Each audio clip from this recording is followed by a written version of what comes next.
But the good news, it's like blessings aligned.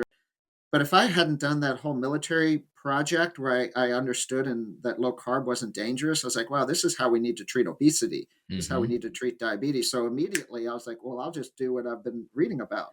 But That's if I right. hadn't known that, I probably would have been afraid. Well, I can't eat steak and eggs because that's going to give me a heart attack.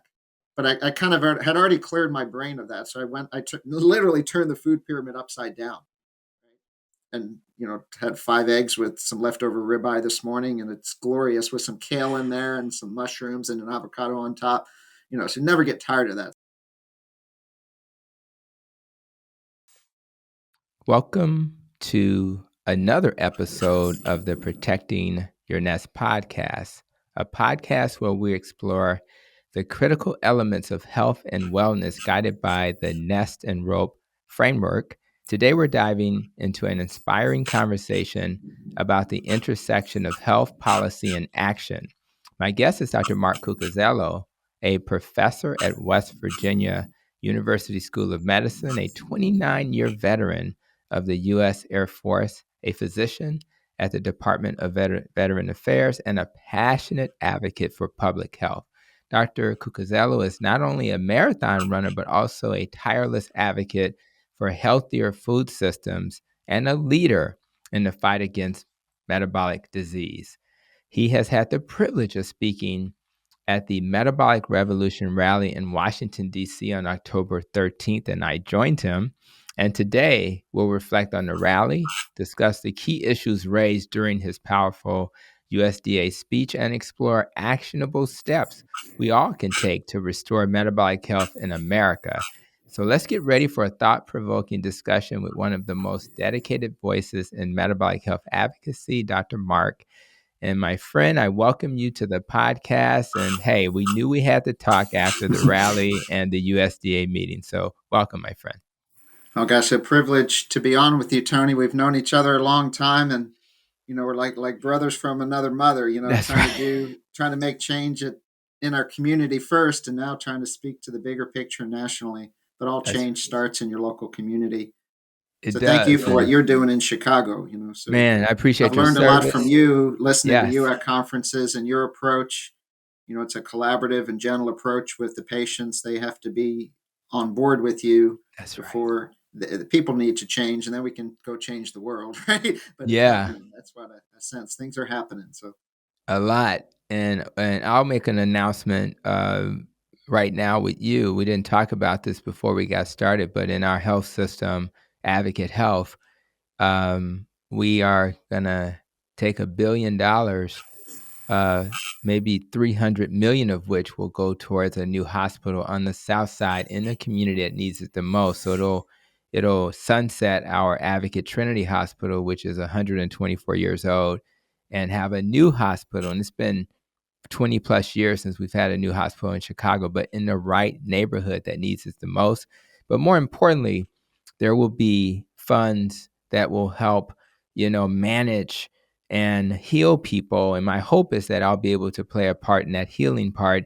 And because you can't keep people out of the hospital if you don't show them how to heal. So the goal is to not just make a hospital, but let's show people how to stay out of the hospital. So there won't be you're talking you're talking about healthcare there, right? So healthcare is make people healthier, right? Disease care is what we do now. We wait till they have downstream diseases and we whack them all, treat them. Not that that's not the right thing to do at the time, but if you're doing healthcare, Tony, so that's inspiring. Wean off the system, right? That's healthcare. That's right. If your people don't need you anymore, it's kind of like you've been a good parent. That's right. One day. That's right. I think your kids and my kids are about the same age from when we've had conversations. Sounds like your kids are doing wonderful. So you've been a good parent. You're doing the same model with your patients, and thank you for that. That's what we want to do. I mean, we want them to be self-sufficient. Literally, you see me once a year, do some labs, check up, a little more knowledge. That's an ideal state. So hopefully we'll get there. And that's why we both felt it was important to spread this message more broadly. And I guess one of the questions my audience may have is your motivation to speak at the metabolic rally and any key takeaways that you have from that experience. Gosh, I think if any of your audience and obviously everyone just lives in this world now and is trying to pay their healthcare premiums, even if you're healthy, just if you have health insurance, and I say you don't have health insurance, I mean, I think the reality of 20% of our GDP being for disease care, because we'll use that term, because what we have now is Mm, disease care. And then, you see the images of the life expectancy in the US. It's kind of like you dropped a pin. Like that must be a mistake because you have the rest of the developed world, going in this direction. And then you have a pin of the US and we're going down. You're like, what? And then you flip the map upside down that's right. about costs. And it's like, wow, how did like this must be wrong, but it's not wrong. So I think whether you're well or not well, I think looking at the economic reality of the situation our country is in is not sustainable for the future of our children. I mean, you and I will probably do okay if we stay healthy because we don't Hmm. need that much health care or Right. disease care if we stay healthy, use our health savings account on a gym membership. But that's what people are seeing. And when people feel it in their pocketbooks, Yeah, they become listeners. And then, oh wow, this is about chronic disease. It's not about cheaper health insurance. The reason that's right. healthcare is so high, and we have control over chronic disease. We don't have control over the insurance industry right That's now right. and That's right. corporate interests, but you do have control over your chronic disease. So I think that's what people are waking up for is I have some control now to make Hmm. myself healthier. And then they have a voice later about how the whole thing is upside down. Nice.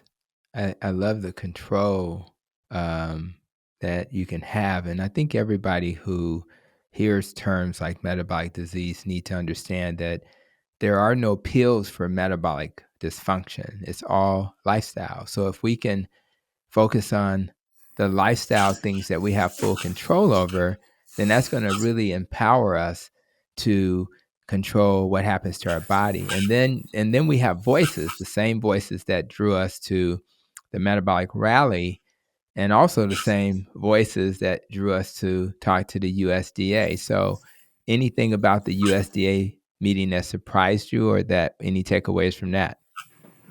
Well, I think it was wonderful. You flew. I mean, your travel was longer than mine. I drove That's from right. West Virginia, but I think if you're going to get into the policy space, I felt it was a privilege just to be invited into the room and Yeah. just to be taught a little bit. I need to understand their agency before I'm going to Hmm. even begin to make any suggestion how they're going to change their agency. I'm outside, and so I felt it was very cordial and receptive that we were invited into the room, and it was a listening session.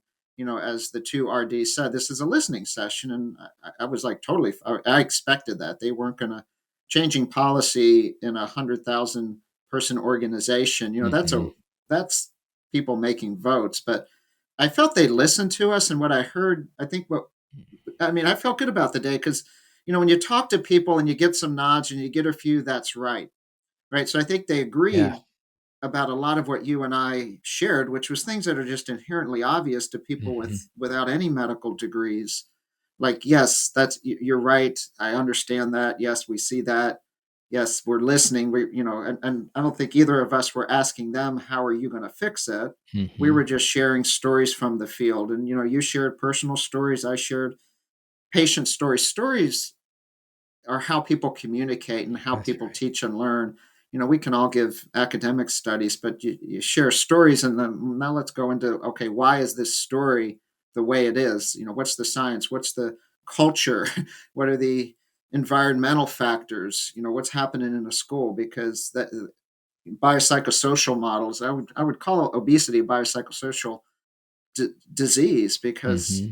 yeah, I mean, is that the right term? I've heard Well, that term before. Biopsychosocial. Like a lot of our mental health illness is biopsychosocial. Biology. Our psychology, and then the social determinants, environment we live in. yeah, It was and like the most of the pediatric stories I shared. That it's all that's right. biopsychosocial. But that's why it resonated, and I appreciate your comments because a lot of times, influencers will say things about FDA, USDA, and you dehumanize these people. So what we learned, and we knew before we got there, but we really learned is that these are just people, They're just people, and people do respond to stories. And who knew that we went there to share what we thought was a lesson to explain our perspective on metabolic health? And they gave us lessons about, as you said, how does this infrastructure work? And we learned the importance that we may have to engage others beyond just the USDA, rather as a congressman, et cetera, to help us achieve this goal. So they actually were very gracious. I want to do a shout out to the team that allowed us to be there with the USDA, and they helped us to move this message forward. So we have more work to do, but I'm so grateful that they were there to put their arms around us in a way that allowed us to feel comfortable. And as you have suggested, it was a honor just to be in that space. So I really appreciate that. You've been, obviously in some ways advocating for metabolic health, and what do you think is the root reason why that's become such a big part of your life? I mean, probably just a little bit of my personal. You're a family doctor, Tony. So am I. And when I think I mean, I'm 58. I think you and I are like same age, right? Yeah, we're about So them 56. yeah, when Yeah, we we're went right into there. medical school, geez, I started medical school in 1988, right? There Yeah. was really no chronic disease. Like it didn't exist. People were pretty well. Um, Hmm. and I was more in kind of the active duty operational med side. So I didn't do any chronic disease when I was dealing with active duty troops. I was in what's called flight medicine. So basically, you're taking pretty well people and trying to keep them from doing stupid things in That's their right. free time and That's making right. sure they're passing all the standards to do whatever job it is they need to do. So it's more like that is healthcare. So I did that, and then came out of the military, stayed on in the reserves, but worked in academics at University of Colorado for about a decade. And there people were fairly well. Most of my patients were well. And then 20 years ago, I moved to West Virginia. Right. So we'll pause. Right. So if you look, but again, if I went back to Colorado now to work, it's a different state. So when you look Hmm. at those CDC obesity diabetes maps, and Hmm. 19, whenever I left here, the late 90s, when I left Colorado, I think obesity may have been like 10% in Colorado. It was, Mm. wasn't that common. Mm. And now if you look at Colorado, it's probably like 25-30%. And West Right. Virginia is about 40 to 45%. Diabetes rate's 20%. So I had to, and I was doing hospital. So I learned about chronic disease, in your face when I came to West Virginia. And I realized I didn't Hmm. know anything about it, right? I didn't know anything about, had like no nutrition lectures. And I was a marathon runner. So all I knew at the time was you eat a lot of carbohydrates and you burn off the calories. And, that's how you stay lean, because that's kind of how I became, I stayed lean because I ran and I could tolerate carbohydrates. But a few things happened around 2012 ish, 2011, 2012. I was brought on to do a 6-month assignment for the US Air Force to help people Hmm. pass the fitness test. They had changed the Hmm. fitness test standards. They made it a run test. And if you failed the run test, you're out of the Air Force. So imagine if we went into your community hospital and lined people up for a 1.5 mile run. And if you failed that test, you lose your job. Wow, Right. that's tough. Wow. Right. So you're like, oh, that would not go well in No, American civil society. But when you no, join the military, it's their game that's and their that's the rules. standard. You can Yep. always resign. So yeah, I went to like 50 military bases, and I had to give these little seminars for people that had not passed the fitness test. And I started to look at data, right? Like even before I came up with my idea, I wanted to look at data, and the obesity and failure rates were like a straight, parallel Hmm. line, right? More obesity, more failure. And I realized I didn't understand anything about obesity. So this was kind of early internet searches. And I came across Gary Taubes's article in the New York Times Magazine. Maybe it's all been a big fat lie. You're just Hmm. like, oh, I'll read that. And that one article changed my life in my approach, because I've read that. It was like a 10-page article in New York Times Hmm. Magazine. And at that time, Good Calories, Bad Calories had already been out, which was a 450-page tome of 1,000 references. So I read his article, and I'm like, I think that guy might be right. I've never seen anyone get better eating more carbs and Right. exercising more. That's right. So, but I was skeptical. So I like read his book like twice, and then I went on this military tour. And observational evidence, right? Isn't that the highest level of medical evidence, Oh, Tony? that's what we call. If you Yeah. see it, it must be true. But like multiple anecdotes make us go back to our textbook. So I went to like 50 military bases, and there are a bunch of guys who'd failed the fitness test, and they don't want to be there, right? They're who's the Mhm. skinny doctor going to tell us to run more? But we'd laugh with people and we tell stories, and I would always start with, has anyone in the room lost 50 pounds and kept it off for a year? And you pause, look around. It'd be like, Airman Smith Like raised his one. hand up there, and Raymond Smith, what did you do? And it'd be different kind of story at each base, but similar themes. That he'd be like, well, I gave up all the white stuff, or went like low sugar. I gave up all the soda. I did paleo. In 2012, there wasn't a paleo junk Right. food aisle at Costco. It was like meat and vegetables, right? That That's was right. That's paleo. It right. was like you kill it or you pick it. And then, occasionally the more courageous one would actually say they did Atkins, and I was a doc, so Mhm. they were afraid I'd yell at them, but not once. And we know that now from looking at literature, low fat diets don't help people lose weight, right? It's the Public Health Collaborative has that nice data chart. We could link that, comparing low fat to low carb articles, published, and it's like low carb wins all the time. That's Um, always. Always. And you mentioned that in your USDA testimony that your wife developed type 1. That's right. So kind of right about that time, guys don't like going to doctors, right? Like we don't, right? Dudes, other than military guys, where it's kind of punishment to, they have to do this to deploy. They're mandated to see doctors, but most young men, unless they're sick, and they don't go to doctors. That's And right. so I'm getting my lab work, and my lab work was right at diabetes level, A1C, and I kind of looked like this.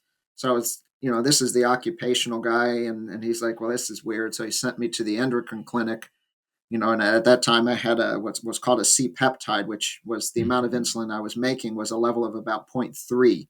Mm. And the reason that I wasn't like completely like uber sick was I was the most massively insulin sensitive person they ever Mhm. tested, making so low an amount of insulin that I That's was right. not in the hospital. But That's I right. had been glucose roller coastering like for probably 2 to 3 years prior to that, and I didn't understand it because I had a second phase insulin response present, not a first phase. And I would eat. I would always feel like because my sugar would go up, and then my second phase insulin would kick in, and I would crash. I was waking up consistently at 2 in the morning for like 3 years and eating a whole bowl of cereal. And I just thought Nice. it was because I was running a lot, and I was actually, if you look at, I actually just won the Air Force Marathon that year. And if you look and I didn't look healthy then, right? Like I was like losing weight, you know, so it wasn't a good, but they put a glucose monitor on me at Wright Pat Air Force Base in the clinic, the endocrine clinic there. And they weren't like the nice ones now that you can just zap That's on right. your phone. I don't think I even had a smartphone then. We had a flip phone, but then you downloaded it. But immediately I was like, wow, 250, 50. I was like all over the Wow. place. Um, but the good news, it's like blessings aligned, right? But if I hadn't done that whole military project where I understood and that low carb wasn't dangerous, I was like, wow, this is how we need to treat obesity. This is how we Mhm. need to treat diabetes. So immediately I was like, well, I'll just do what I've been reading about. But That's if I right. hadn't known that, I probably would have been afraid. Well, I can't eat steak and eggs because that's going to give me a heart attack. But I kind of had already cleared my brain of that. So I literally turned the food pyramid upside down, and had 5 eggs with some leftover ribeye this morning, and it's glorious with some kale in there and some mushrooms and an avocado on top. So you never get tired of that. So it was a Mm-mm. little rough for like the first 6 months. Just my culture is Italian. So we didn't have CGM, so I would be finger sticking a lot, and so I didn't Mhm. really have full radar on it, but I did okay. Never perfect A1Cs, but at least out of the full diabetes range, it was always like pre-diabetes range. And That's in right. the military, pre-diabetes isn't a disease, so you're not Right. medically boarded. If you have That's full right. diabetes, you're medically boarded. So I just always needed to stay Right. below 6.5 A1C without diabetes meds. So if you're listening, if you're really insulin sensitive and you're fit, don't let anyone say a low amount of insulin, Right. is a sentence that you need insulin. It all is individually variable. Someone That's who's right. insulin resistant, that zero point 0.3 isn't going to It touch doesn't them. mean anything. That's Yeah, right. yeah, I they're see not that going to. all the time. In Yeah, clinic, I see it all the time, and I really what resonates with me, uh, in some ways, you restored hope. Believe it or not, when we finish, I'm gonna record a video short talking about, why is it that, uh, Japan has a low obesity rate, and I'm going to contrast it to the United States. You restored hope because you shared that we did have a low obesity rate. You said Colorado was only 10%. So the question is, what's Japan's obesity rate? And 3. it's like So, exactly yeah. is when I looked it up, it basically is, somewhere between 3 and 4.5%. So you hit it on the nail. And in the United States, we're probably in the 42% range, and we're heading toward 50%. And in communities of color where I work, it's much higher. So, but there's hope in that we did this before. And although we should, and my video is going to focus on what can we learn from Japan. Obviously, it's not just the diet; there's other factors. But Have you read about the Metabolic Law that they implemented in Japan in like no, 2008? what is that? All right, so yeah, your audience can answer this question. How would this go in America? So the Metabolic Law, so Japan looks at data. So the obesity rate in Japan was like inching up from like 3.2% to 4%. Like, Mm-hmm. so national crisis, serious national crisis. So they implemented a law to employers that they needed to hold standards of weight, and employers were penalized if their employees, so the employers had to like fix this, and they were, inflicting exercise on people. This is Japanese culture. It's a little, I mean, that's just their culture. It's not, I think if you live, I haven't been stationed in Japan, but traveled quite a bit in there. But that's to a Japanese, if you're an employer and you're telling your person that they can't eat that, it's more authoritarian, and it's okay. But it's called the Metabolic Law. Johann Hari wrote about that in the last chapter of the book, The Magic Pill, which is really Yes, about yes, I know that. semaglutide. It's the Okay, land that doesn't need Ozempic. And it's, he went in there. It was a wonderful chapter. I thought the best chapter of the whole book, because kids like broccoli, and they bring broccoli to school and they like it. interesting. Remember the story I shared at USDA about the one child who we tried to get on low carbohydrate, who had medical obesity, high insulin Mm-hmm. levels, and that child was bullied at school for packing healthy food, and she'd come home crying. I mean, right there. Now, if that Wow. child brought a bento box in Japan with some meat, cheese, and broccoli, would that child be bullied in Japan? Would that child be like every other Right, child? right, right. Wait, I want your broccoli. Your That's broccoli right. looks better than my mom's broccoli. Can we trade Wow. broccoli? No, I was like, that story crushed me, because Yeah, when we study kids, we think we know things and we have the radar, but when you actually talk to the families, when they've tried to do this, when they've tried to change, what sabotages them? They're blind spots for us. that's right. And That's now, right. like, I woke up to some very important blind spots by doing research on children that I Mm-hmm. didn't know until I actually talked to these families. But we could Wow. get into that a little bit. But I this I love similar it. in Chicago. I'm sure, like, Yeah, it's the same. everyone's It's eating the pizza, and you same. bring in, some, grilled salmon at That's lunch. right. Your That's buddy's like, right. "What's Yeah, that?" I'm I some know. kind of mama's boy, right? That's right. Right, right. Yeah, Exactly. It you're doesn't like, go and they over all very well. I kids think are cruelly that kids, that's right? I that's think it's that's but worse that's than what we have to. It's almost like seeing the world through the lens of a child. So, and yeah, yeah, we can't expect children to make changes that may serve them if we are not understanding fully the implications of that. And yeah, we have to change the entire culture. And I really appreciate you. I'm glad I brought out the fact that I'll be doing this video, because I didn't know about the Metabulaw law. So, Law. You could do a but quick search I'm gonna before search that. your So video. guess You're what? like, "Whoa!" I will be adding that to the America, video, civil and liberties, they would, I'll shut mention down. you in the video that you Yeah, because it was a blind spot, but it's really helping to explain, because the whole video is to explain why are they successful. Now, again, that does not mean that we do the same thing, but we do understand the yeah, context of what was understand. necessary, and I think that is a great story. So I'm definitely gonna add that. So thank you for helping me for my new YouTube channel, and I want to also ask you about something that was mentioned, which was this double burden of disease concept. You spoke about this double burden of disease and, combining metabolic and infectious illnesses. And I just want to explain that concept briefly, just to uh, help to give people more things to think about in terms of how this may impact public health, this concept. Yeah, I mean, obviously, this one was in our face 4 years ago, but it's not a new concept. So when Hmm. you and I started medical school, who do we encourage to get the flu vaccine? Is it the college football team or your grandma? Right. Your True. grandma, right? It And if was you're going to go grandma. visit grandma a lot, That's if right. it were me and my grandma had multiple comorbidities, they would That's want right. me to get the flu shot, not to protect me, but to protect my grandma. That's So, right. That's so right. through the history of time, infectious disease is normal, right? To have different bugs. And so mild infectious disease, mild influenza is like a category 1 hurricane.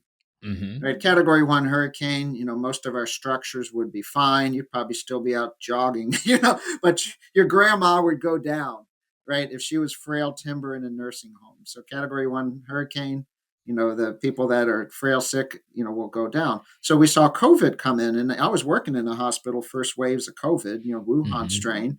This was not a category 1. I mean, people, your Chicago people can argue about what category that first wave was versus the current whatever situation it is now. But no, people were getting sick, right? So young Hmm. people were getting sick. And Nina Teicholz and I published an article at the end of 2020 called "Is It Time to Lock Down Sugar?"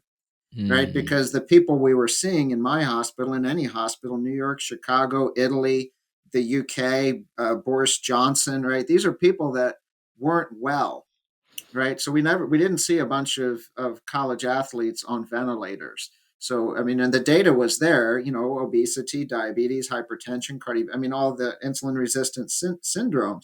And Hmm. in our article, we all the different inflammatory cytokine storm pathways. So if you're not well, your body's innate immune system can't deal with that infection. And then it wasn't the infection, it was that kind of global inflammatory response That's right. from COVID. That's why they were in the hospital 2 or 3 weeks. And all we could do really was support them. We made a lot of mistakes in how we did that. I think we've learned the ventilators weren't a good idea. There's a lot of things that you have to fail the lesson to you have to fail the test to learn the lesson. That's right. And I No think in question. public health we keep failing the test a lot of times, but we're not learning the lesson. And the lesson was in early 2020, I wrote a blog on Nina's website like April 2020. Is it time to quarantine junk food? That was the name of the article, right? Like no one was talking about that, right? That's right. No one That's was right. talking about that. Why weren't we talking about that? It was and then what happened, Tony, during COVID? Did metabolic health get better or worse? Worse. Worse, right? Because we were sending children home. That's right. They would go and the parents would show me what were in these wheat bags, right? It was Cocoa Puffs, juice boxes, chocolate milk, because they got their free school lunch. They would do this drive by and get a grocery bag, but of course it was all processed.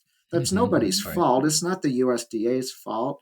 I mean, how do you source better food? How do you pay for that? How do you invest in that? But the reality of the situation was we were fueling the fire, right? We're just putting Mm. fuel on the fire. And I don't know, what say you? I mean, now, COVID is background now, but are people talking about how we're going to prepare for the next pandemic in a way that Right. will make us more resilient? Have you heard any conversation about Well, how, I I mean, think, other than the metabolic revolution? I think this yeah, whole not a lot talk of, is a but little bit of I that. think I'll circle back to what we're trying to do. So, at Advocate Health, we really believe that you have to, educate the public that being metabolically healthy is the key to being in a better position. There's other factors. We know obesity is a risk factor. We know that low vitamin D is a risk factor. But if you're metabolically healthy, you're going to be in a better position. So our food pharmacy will help feed people who may have limited resources. We actually grow food. We have a smart farm and we have a hospital where we had land that we always owned, but we took that land back and started to grow food. So now we're growing food. We've met with companies like Zero Farm, which is a company that grows food inside of our buildings potentially. We haven't done that yet, but if we can grow Wow. food, imagine even as a carnivore, I honor the fact that eating whole plant foods can be helpful. And you can actually grow green beans in a week if you remove the need to have the proper weather and the proper water. You can actually, in a controlled setting, you can grow it in a week. And imagine what that could lead to if you can fastly create food that's high quality for the community. So large health systems like ours have the potential to do some of the work that the Metabolic Revolution.org organization is trying to do, and that we're what role can we play? And because we have a CEO, his name is Eugene Wood, he is on a mission to make healthcare more equitable. I know that's not a great, popular term these days in politics, but I think he's gonna. So when he decided to invest $1 billion on the south side of Chicago, part of that is to bring that type of model to the health system, but more importantly to the Chicago area, and then maybe to the country.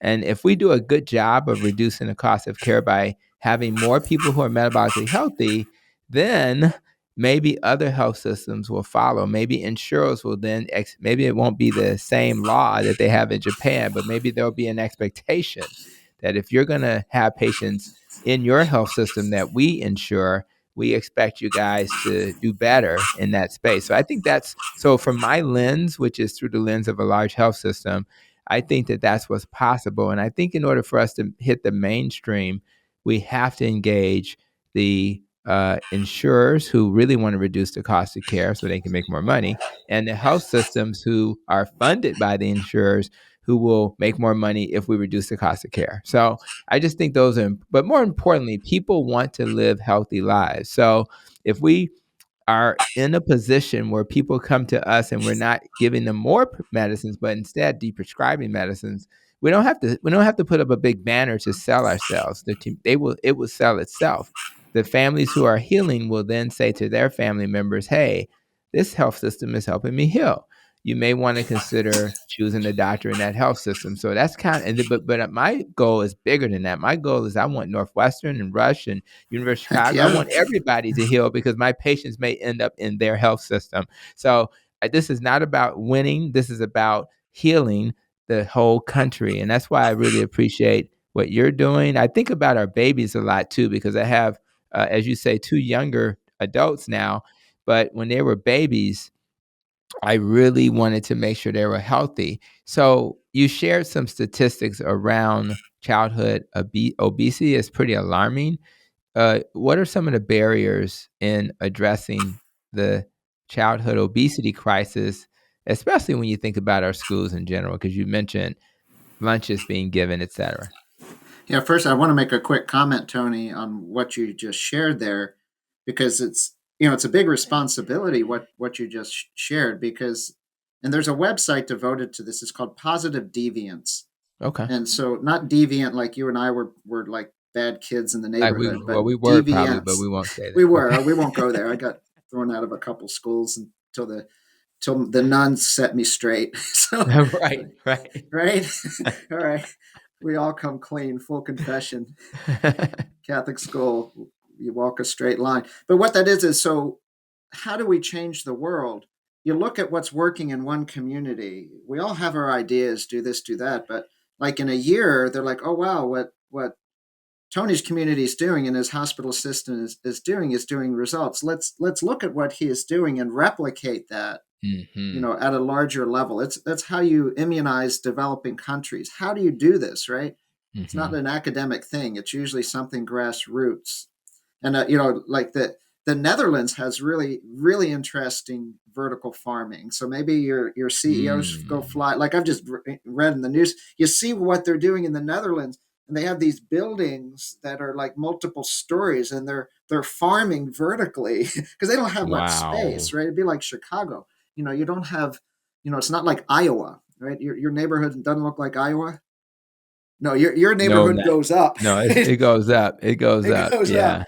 You want the green space so the kids can go to the playground, right? Not and make some organic gardens. That's a nice nugget, Mark, because I have the ears of the president for Illinois. We talked about vertical farming. I did Yeah, not the know about the Netherlands. I Yeah, did not good. know that the Yeah, there was Netherlands a was big New York Times article about it, and that's I was like, excellent. oh my god, because it's Netherlands is the most population dense per square kilo because they use the not the Queen system over there. They use that other system, metric system. So yeah, there's because it's a little it's a little peninsula there, and a lot of people live in Netherlands, and they tend to be pretty smart. The Scandinavian and people in the Netherlands, You're they giving they me a vertically video farm. idea too. You're giving me another video idea. Seriously, I Oh, think this is a that's great. your road trip. I'll go over Yeah, there that's with you. right. That's You know, right. learn some farming, and they do that too with some of the animal agriculture too. And everyone will Nice. have their ethical arguments about that, but people need protein, right? So we have to figure out how That's to do right. that That's right. right? We can't That's right. deny we need protein. We have to figure out how can we get how many billion people on the planet now? Yeah, right. Too many. Quite a 7, few. 8, whatever the number is huge. It's huge. But back to children in obesity. Gosh, and I shared a little bit at the Metabolic Revolution and at the USDA. I mean, gosh, biopsychosocial, epigenetics, right? So these kids are they're kind of born now, like in their own end zone, right? So these children of hyperinsulinemia, high insulin state, pre-diabetic, gestationally diabetic moms are Hmm. already born in a state of, I mean, we call it macrosomia because we know the Hmm. moms that have the gestational diabetes, if you and I are the medical intern, we're worried that that child's going to get hypoglycemia, right? Hmm. Because this child's born in a high insulin state, but then you cut off the cord, right? So that child, those are those kids we had on the glucose strips. Remember them in the middle of the Yes. night when they call you and they say, Dr. Hampton, the little baby in crib number 3's glucose is 30, and you're like trying to panic. You got to put the IV in the little guy, right? That's oh God, yeah. I I know you're like, I'm remember. bringing back trauma I to know. your life. So it's starting even before the kid's born, and I didn't really bring up this experiment at either of these conferences we did, but you could really go into Pottinger's cats, and this is Hmm. why we have to act now. So Pottinger's cats was a veterinary experiment they did in the 1930s, and they took regular house cats, and house cats are obligate carnivores, raw meat carnivores, and mom's milk, not pasteurized milk. I mean, little Fluffy Hmm. does what they want and gets diabetes in your house, but by DNA, that cat is a raw meat carnivore. And so what Hmm. they did was they just cooked the meat and pasteurized the milk, and just see how these house cats did. Within 2 generations, those cats were broken. They could hardly reproduce. Mm. They had multiple disease. 2 generations, not too much. But the terrifying thing is, and I don't want to be dark here, I want to be optimistic and hopeful because I think we're there. We have to act now. It took 4 generations to restore health again Mm. in a way that there was normal health and normal 4. reproduction. Four to restore it. And maybe your community, my community, but maybe not up in the mountains of Colorado because I think they're probably 1 generation better. You go to in Appalachia, we're 2 generations in now, right? Like there's the kid and there's the mom and then there's the grandparent, and they're all in the shopping Dollar General getting Mountain Hmm. Dew and chips, and it's not their fault, right? That kid is, and we studied the children at West Virginia University at WVU, and I shared a little of that. These children we studied with obesity had average fasting insulin levels of 35 to 40. And so your audience who doesn't know what that means, so they're cranking insulin to store to be able to lose body fat, you need to get insulin about 5, right? These kids are so far down the broken road for them to get that hormone level low, and kids can't control their environment, right? You Hmm. would need to basically make that child an intermittent fasting carnivore, Hmm. right? And you take an 8-year-old, how is that going to happen? In today's world. And the other thing I shared at the USDA was, those kids also had an average. It's called a HOMA-IR, which is homeostatic model of insulin resistance. And so it's just a measure of your glucose and insulin to say how insulin resistant are you. So to be able to be like normal human metabolism, I mean, you can burn carbs, you can burn fat, you're just human in homeostasis out there the way people used to live. Homa Hmm. IR of about 1. These kids were over 3 is pretty severe insulin resistance. The average insulin resistance score of these kids was 9. These kids are deep in their own end zone, maybe even out of their own end zone. Right. And then the other thing Wow. that, I could just a few things just observational. So what we learned in the debrief of these families, so they would try to feed the kids eggs and pack their lunch, and you heard how that went. Didn't go too well for the kids there. But so kids, there's no shared decision making in kids. Like what is there, they do. So you take a child with a fasting insulin of 35, and if the mom feeds them eggs at home, but they go to school, and everyone in my community has free school lunch, and the chocolate donut, juice box, and a fruit cup, and like you can just look that up yourself, Berkeley County, West Virginia school menu. Open that. So if I put that right in front of you for free, Mhm. and you're 10 years old, what are you going to do? That's right. Eat it. So these That's kids, right. the only kids are actually really like did okay were homeschool kids. Because Wow. and I didn't, that was another blind spot. Like we're because the parents and the children, they signed a consent that they wouldn't eat school breakfast, wouldn't eat school lunch, Mhm. right? Not in a mean way. It's just this is the reality of the situation you're in. But the kid goes to school, and they may have been able to pull Tough. that off, but it's like, It's that's like the Alamo, right? The yeah, seeds good luck. around you, That's John right. Wayne, right? Finally, you just it's game over. Right? Wow, That's I know, but amazing. that is reality. And the other thing that is also reality, so I did a textbook chapter on obesity and epidemics in Appalachia, obesity, diabetes epidemic. And so you just start interviewing people. So 2 to 3 generations ago in rural Appalachia, every family had a garden. Right? Mhm. It was normal, right? That every family had like a family garden. So kids kind of like learn a little bit where food, and they probably develop some taste Mhm. for garden food. So, and it's a skill. So now, like these kids in rural communities, no one in their family even has ever made a garden, or so it's two, three Right, generations right. down. So how does that kid learn how to garden? Right? They didn't, and then they don't even desire that, right? Because their brain is so they go to the dollar store. I mean, there's so many just kind of social levels. And then Lou Cantley, I interviewed him, and he's a preeminent oncologist researcher up in Cornell now. One of the leading cancer researchers on the metabolic drivers of cancer. And he was from Mhm. rural West Virginia. Then he went off and did all his education and came back. And like in half a generation, he's like, "What's happened to obesity?" Like he came back to a different planet. It was like, he goes off to the hero's journey, does 8 years of graduate level, and then comes back to his hometown. And he's like, wait a minute, this is a different place. Mhm. But he talked about how he worked in like a convenience kind of store. And then soda came in, and it was cheap. And, he's a fructose guy in the soda, and all the mechanism. He's like, well, that was the switch because soda was cheap That's and the right. water was not good in his community. So people just started drinking soda. Wow. Wow, right? Just like that, because it was available, it was affordable, available, and acceptable. And they Wow. got on, then you hear these terms Mountain Dew mouth, and that's the acidity. So when you're sipping soda all day, it affects the acidity of around your teeth, and it affects the oral microbiome, right? We all talk about the intestinal microbiome, but there's this That's oral right. microbiome, and these kids their teeth are destroyed, and then they just sip on Mountain Dew. But that's a That's lot of right. the cultural stuff. But that's just a few things I've observed.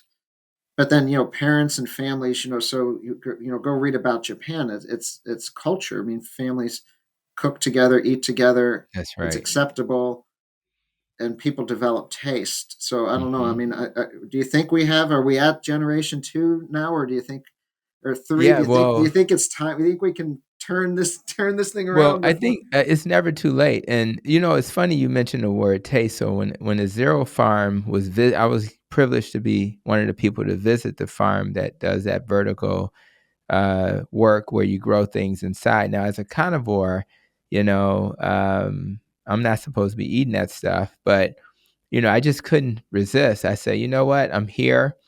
I told everybody I was a carnivore, but for the purpose of that visit, I'll test the food. Now, what was interesting is when I put those various plants in my mouth, and maybe because I have a clean diet, I could taste every plant tasted different, and they just look like leaves to me. but they had different tastes. Now, it may be because they grow these things in such a controlled environment that they're going to grow, it's going to maximize the taste, etc. Now, that didn't go well for me because 2 or 3 hours later, my stomach was not feeling so But great because the taste was good. Yeah, the absolutely. taste was great. So for those who tolerate plants, oh my God, it was an amazing experience. But it also reminds me of our smart farm, and that one, we want to transition from just growing plants to having the schools coming by and being part of that community, learning where food comes from.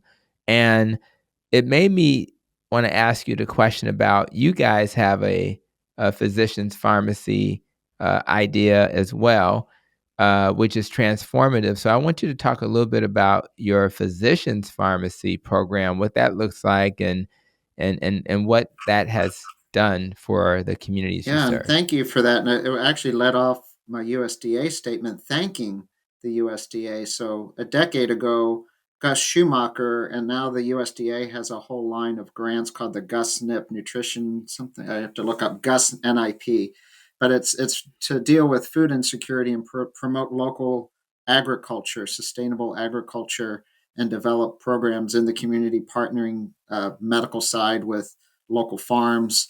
And so Gus, who has now passed away, was the Undersecretary of Agriculture during the Clinton administration, but he was a passionate advocate for farmers and local farmers Mm-hmm. and health. He had some chronic disease and had really discovered, reversing his own health. So somehow we connected, and there was an opportunity. The USDA, through the Farm Bill, was funding community grants that would do a couple things. So one was to help the economic situation of a local farmer, right? So, Mm-hmm. so local farmers and farmer markets, they need that money to sustain.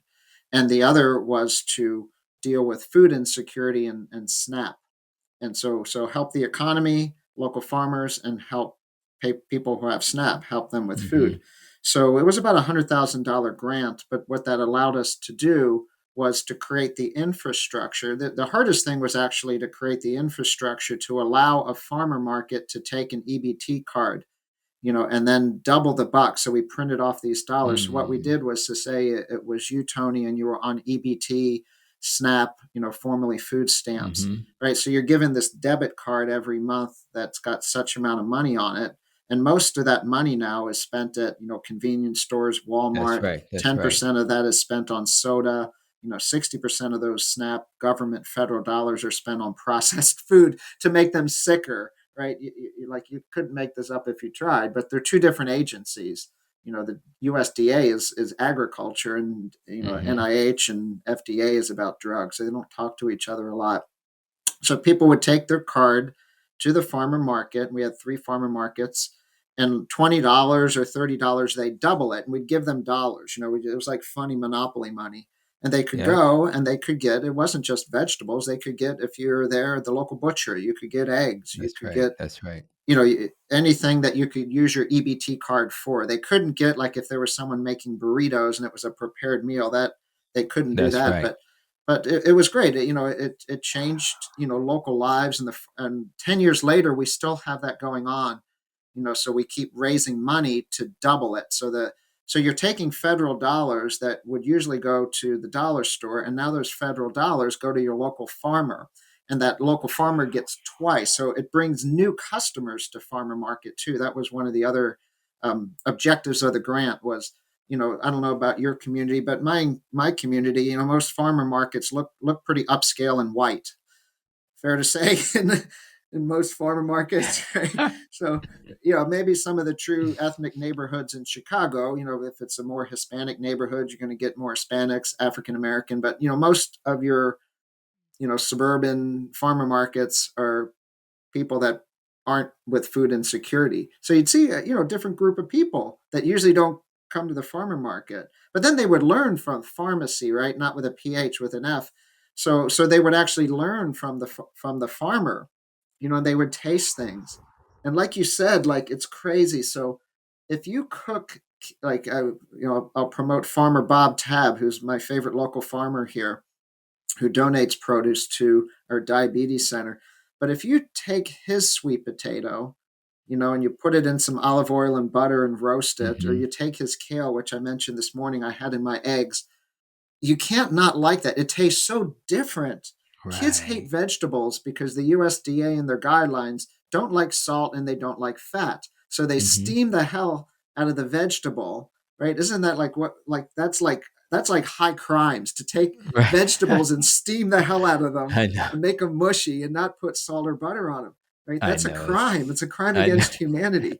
We'll just leave it at that. The kids hate them, but they'll take, like, it tastes like the carrots. His carrots at this farmer market, like, they're so delicious. Right. But like, how do you, again, that's positive deviance. How, a little, we haven't changed obesity with this, right? You're talking obesity is an 800-pound gorilla, but like, it happens one at a time. But again, like, you could take that model, but there's so many layers to that, Tony. Like, the kids learn where food comes from. Right. They learn how to prep the vegetables. They taste good vegetables, and maybe they would enjoy those vegetables. But yeah, that's kind of how it's. So we're still going now. It's winter now. The farmer markets are closed, but now we raise mostly foundation dollars, and we're going pretty. We've given away about $500,000 of farm food, I from love it. EBT and matching dollars over a decade. You're giving me I I know feel other like, communities do similar things. This isn't like well, our listen, idea, this but I is, think keeping it going but this has is been what the I'm saying. challenge. Like, this is like, I'm taking notes. This is a great episode because you're giving information not just for my audience, but for the metabolic health doc. And this information, because part of what I'm going to be doing with my health system is I'm trying to be a salesman. My kids both have business degrees in marketing, and I'm trying to be a better marketer of these ideas. But when you started talking these, what a novel concept, the ideal of, you know, you're gonna have benefits, but we're gonna double the benefits if you use that doubling to eat healthy food. That sounds like a winner. Yeah, And it's a then, oh, win-win. that's a There's no win-win. downside. Yeah, Right. I absolutely. mean, and the local farmers benefit, and do we not want to support the local farmers? Of course. So if I were to, part of what my vision is for our health system is to have ideas of how do we engage the community. And if we say to the community, as an example, you have resources and we're going to enhance those resources, and we only ask that you use that enhancement for quality food. And I think that's a phenomenal concept. That's why um kind of I'm so inspired by this conversation, because I wasn't expecting to walk away with a notebook of notes, but I really appreciate your insights. And you mentioned earlier that we learn from each other. We 100% learn from each other because we have different life experiences that have shaped our view of the world. But if we can just have ways to, if I present something to my organization that has already been tried elsewhere, then it's much easier to sell it because we have proof of concept already. And then we have to test it in a different environment because there may be some nuance that makes that a little bit more challenging or less challenging. But I do want to, I want to take that subsidy. I call that matching benefit a subsidy in a way, and I want to talk a little bit briefly about food environment and policy, and how there's subsidies being given for corn and soy, and we know that that may have an impact as well. But I'm not sure it's the same impact we just talked about. So talk a little bit about why those subsidies should or shouldn't exist and what changes you would recommend. Yeah, so I'm not a working farmer, so I know people need to put food on the table and jobs, That's but I right. think they're misaligned incentives. That we subsidize the things to keep producing the things that are causing more disease. It's wheat, corn, and soy, and which are the soybean oils. And I was actually I'm trying to remember how this conversation went.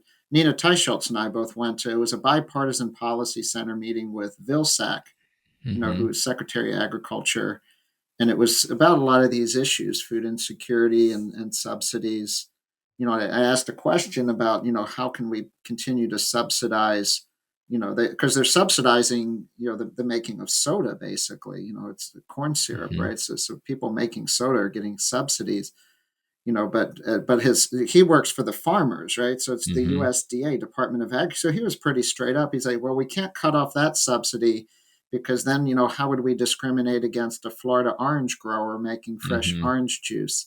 Right, So in the right, right, political right. sphere, I mean, to me as a doctor, an orange, which I would want the person to eat the orange, not Mhm. squeeze it in 20 and make Right, turn juice, right? into that's right. But again, like he gave his square, honest political answer. So that's why this is going to be like policy stuff. So how do That's right. we That's right. help those farmers, sustain and maybe grow? We have to invest upstream, That's and right. I mentioned that at our testimony, right? It's going to take an upstream investment in the things that are going to create better metabolic health, which are going to save the 20% of GDP for healthcare costs. But we have to test things like, so I'll be interested in following up with you, Tony, about, you're changing kind of the way of thinking at your hospital system. I tried a lot of that in my hospital, and we made change, and then it went sideways as new Right. leadership came in. We got rid of That's right. sugar drinks in my hospital. We changed hospital menus for diabetes patients. We didn't give them 60 grams of carbs. We gave them double eggs, double meat, extra salad. They couldn't even That's right. finish the That's right. meals, and we didn't need to give them insulin on the side. That's And right. yeah, I mean, it's a choice, right? You can do this without insulin, or we can give you a hamburger with French fries with a side of insulin. And most people are like, oh, I like meat, I like vegetables. This wasn't a That's right. That's sacrifice right. to That's eat right. real food. And then new leadership comes in, and they marginalize you, and literally like bully and threaten you, right? They're like, well, this isn't the way we do it, and you're like, oh wow, you make a change, Wow. but that doesn't make us give up, right? You get beaten down, and you move on, right? But I think you That's and I right. are That's probably, right. we still got, a few more rounds to go. I'm sure you've been challenged and beaten down a little bit. Would that be fair to say with your Yeah. ideas? You're like, yeah, That's an like a lot, understatement. right? Yeah, But that's you're right. still smiling. I know, it's like, thank you, ma'am. Can I have another? But at a certain That's point, I right. think when you and I are completely, but this is why, the last 6 months is giving me hope that people are Yeah, talking about metabolic health. Even before the election outcome, people were talking about this, as an important bipartisan that's right. issue, right? This is a purple, as purple It gets, issue. is a purple issue, It's a and purple and issue, I and it may have been the issue that put Trump in the White House, because when RFK, had conversation with Trump, via Cali Means, who's Casey Means, right? These people that's understand right. metabolic health. That was the That's right. connection. That's right. So was that the 5% of people, That that made a this is difference. my, everyone's got their issue, That's right. When the low that carb makes them community vote. is definitely an issue, and as controversial as RFK has been, I even made a video asking the question, "Can he make us healthier again?" Um, People have their opinions, but a lot of in my video, I shared the alignment with his focus areas that are aligned with the metabolicrevolution.org. It's very clear. Now we can talk about vaccines, and we can talk about those more controversial issues. But I'm going to tell you, it's rare to find people in positions of power who speak this language. So, so this is the thing. And I think Bernie Sanders was messaging this as it relates to reducing the budget in the Pentagon. Can we find some issues that both Democrats and Republicans align with? And can we at least do the work of doing that?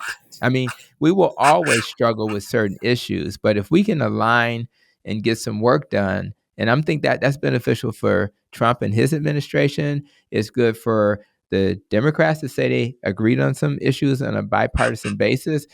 If you care about people, let's find some things that we agree on. We think that certain dyes shouldn't be in our food chain. So let's stop putting that stuff in our food. I think everybody would agree we shouldn't have dyes in our food that other countries have banned. So it's not very Yeah, like it's like complicated, the right? Fruit Loops in Canada thing, right? They're Right. like two different It's two Fruit Loops. different things, I think, right? I mean, that's So, real. You could fact check that, but and one thing I want to say as we near this hour, this is gonna have to be a part two because I have like so many other questions I wanted to talk to you about. Rather, it's the next episode or the week 2 or 3 weeks down the road. We're gonna have this is gonna be considered part one of part 2. And I'm not even going to ask you. I usually ask my guests how they plan to protect their nest. We're going to save that for part 2 because I think this has been an engaging conversation. I've taken more notes during this interview than any other interview I've had. And that's because you have some insights my audience needs to hear. And although we're friends and we know each other, some insights I need to hear. And I just want to continue this conversation. So with your permission, let's have a part 2 to this Oh, conversation. absolutely. I know you're Um, busy, and the next month, I think people are going to want to hear more about this because we don't that's know right. how the next month things are going to start changing, or they're not going to start That's right. changing. That's right. So, That's right. yeah, So let's so we can. let's just plan to do that now. So as we wrap up this episode, uh, anything, any, takeaways you want to share with my audience that will, maybe give them some food for thought or inspiration, and that'll tee us up for the next episode. What would you like to share? I'll just share kind of, a little bit of my MO, with my patients. How do people get better? I think we've created, a very passive disease care model, right? Mm-hmm. You go to your doctor, you go get the labs, get your X-rays, come in and get your medicine refilled. Everything looks good. Come back in 6 months, and people continue to get sicker in that model most of the time. They come in, and well, my blood pressure's higher. Here's another blood pressure med, but they don't know there's another way. And I'm dealing with military veterans now, and I think anyone who's kind of wants to, get ready for whatever their mission is, right? We got to go to work, right? Like you want to join the Marines, right? You want to stay fit, right? We're going to go to work. That's So I think right. if you come into my office, I'm going to do that in a very empathetic and compassionate way. All right, you want to get healthy, not healthcare, right? Health, right? We want you healthy. We're going to go to work. We're going to go to work. So if you're listening to this and you want to get healthy and you don't think you need to go to work, you're wrong. That's Would you right. fair to say? Like you You're just told me. I mean, wrong. you and I, even before we started recording, you went to That's the gym right. this morning. I went out and That's ran, right. then I lifted my kettlebells, did my burpees, ate my egg. Right, like that's we went to work today, and now That's right. we made our bed. Right, there's that That's TED right. talk of the Marine general. Right, like you got to make your bed every day. You got to make your bed every day, and you got to go to work That's every day. And if you get a little out of shape, what do? Go back to well. work, get Yeah, back go in back to shape, work. right? It's That's not right. game over. There's not a That's right. single human that you or I see on a given day who can't be healthier at the next visit, That's right. That's right. right? Save someone who's got metastatic aggressive cancer, right? There's always outliers, but most people we see who don't have something out of their control, out Mm-hmm. of their control. If your chronic disease is in your control, you can be better the next time you come in to see Dr. Hampton. But you're going That's to tell right. them to go to work, right? You tell your people to go to work. They Absolutely. have to. They That's the have only to. way you get the outcomes. Yeah, and then we That's figure it. out what do you need to go to work on, right? Or your food That's right. sucks, but you're working out like a champ. Okay, let's work on the food. That's right. You That's know, right. eating their I love it. organic, but I'm a teleworker and I don't even move, right? And we got to get you moving. It's none of this. This is old school, right? This is or your mental It's health. We got to go to work on our loneliness and mental health and spiritual life. I mean, I see a lot of that too, right? But would that be maybe part two? Like we all got something. We got I got things I got to go to work on every day. It's life is not that's easy. right. That's right. It's and ironically, when I think about what I'm going to share, when I contrast obesity in Japan to America, everything you just said was why they're successful and we're not. And they're just they work hard, but they absolutely are moving. And when I had a conversation with a good friend who had just visited Japan, they said that when they looked at their little step counter Yeah. for the day, because you have to walk a lot there, it was always in the 15 to 20,000 range, and that Wow. was not what was happening here. So Mm. so I think that the things that they do just intuitively, the way they set the structure up in the cities is designed for movement. And when you go to the fast food there, you're actually still eating whole foods. You're Yeah. not eating One's processed Japan's food. story. Like, but again, it's probably many things. So you go into a 7-Eleven in Japan. Here you go to 7-Eleven, it's like junk food. Right. The sushi, I mean, you could go to Nobu and sell that sushi. You go to 7-Eleven in Japan, They're all over the place, and it's fresh, and it's not like white refined rice, and Right. it costs nothing. I know. I guess on the dollar exchange, like I go into like a 7-Eleven and get this amazing eel That's fresh crazy. package that morning. There's no junk food That's crazy. in 7-Eleven, and that's not even those beautiful ones with the carousels, right? Like you Right. I know, it's like, whoa, there's so many layers. Like you go Uh, to in America, the gas station, and that's you right. get Oh, Nobu grade it's sushi. it's Go to night and day. Japan and I visit and come back. It's I it's even crazy. even when we went to California and it was in a very high end area, it was a difference between their fast food gas station than the ones I see in Chicago on the South Side, but it was still it was maybe the protein bar was healthier, but it wasn't fresh food. So I do agree that the lessons we can learn are amazing, and if we can create an environment where people consume these things and it becomes the norm, then that model can be sustainable. So I'm definitely excited about continuing this conversation. I'm really grateful that we have a friendship and that we're able to kind of have a conversation that everybody can hear.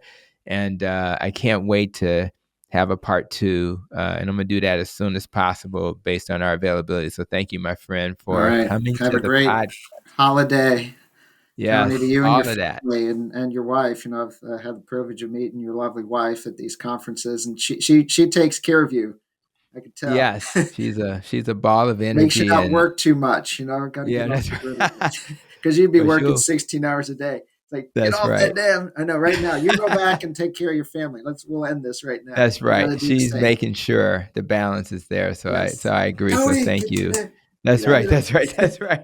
Turn the shit off.